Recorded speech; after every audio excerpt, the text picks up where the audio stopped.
ఇటీవల సామాజిక మాధ్యమాల్లో వైరల్ అవుతున్నటువంటి ప్రధానమైనటువంటి ఒకటి కోల్కతా నుండి లండన్కు బస్సు బయలుదేరినట్టుగా సామాజిక మాధ్యమాల్లో ఈ ఫోటోలు వైరల్ అవుతున్నాయి.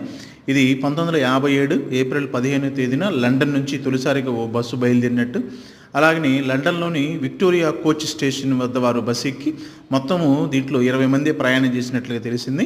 దాదాపు ఇక్కడ టికెట్ లండన్ నుంచి కోల్కతాకి టికెట్ ధర 13,644 రూపాయలుగా ఉన్నట్టు తెలుస్తుంది మనకి. ఈ 5 రోజుల పాటు ఈ బస్సు ప్రయాణము లండన్ నుండి కోల్కతాకి చేరుకున్నట్లు తెలుస్తుంది. లండన్, బెల్జియం, పశ్చిమ జర్మనీ, ఆస్ట్రియా, యుగోస్లేవియా, బల్గేరియా, పశ్చిమ Germany, Austria, Yugoslavia, Bulgaria, Turkey, Iran, Afghanistan, Pakistan మీదుగా ఢిల్లీకి చేరుకుని ఢిల్లీ నుంచి కోల్కతాకి బస్సు బయలుదేరినట్టు తెలుస్తుంది. అప్పట్లో ఇది ప్రధానంగా చెప్పుకోదగ్గమైనటువంటి రోడ్డు మార్గం ఇది.